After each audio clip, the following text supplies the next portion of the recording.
बिस्मिल्लाहिर्रहमानिर्रहीम।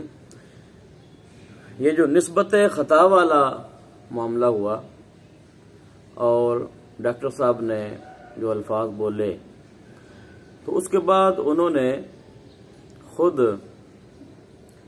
एक क्लिप में ये फरमाया था कि सैयदा फातिमा ज़हरा सलामुल्लाहि अलैहा की तरफ ख़ता की निस्बत करना ये जायज़ नहीं है और निस्बत नहीं करना चाहिए।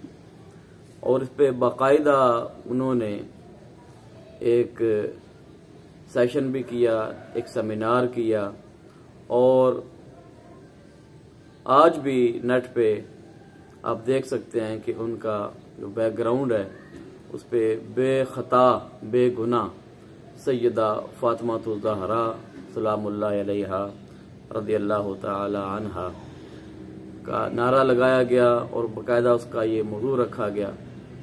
तो जब खुद ही उन्होंने इसका ऐलान कर दिया तो उसके बाद मेरे ख्याल में इसी पर कायम रहना चाहिए।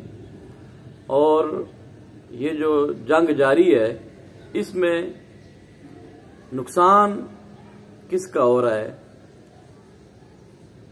अहले सुन्नत का। अब 2020 का पूरा साल आप देख लें कि वही डॉक्टर अशरफ आसिफ कि जिनकी हर आए रोज कोई नई किताब छप के आ रही होती थी, तो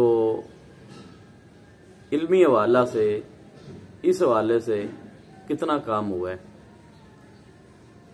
ये सारा अरसा इन्हीं मामलात में गुजर गया। लेकिन एक बात आप मानेंगे कि 2020 का जो पूरा साल है उसमें जितनी कॉन्फ्रेंसेस, जितना जिक्र आले पाक का, अहले बैत अतहार का किया गया, शायद अहले सुन्नत की ये पिछली 50-60 साल जो हमारे पाकिस्तान की जो तारीख है इसमें शायद इतनी कॉन्फ्रेंसेस मिला के भी, कुल मिला के भी इतनी नहीं होंगी, इतना जिक्र नहीं किया गया होगा जितना कि 2020 में इस ख़ता वाले निस्बत के बाद किया गया।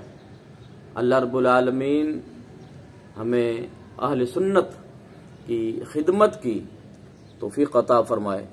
आमीन।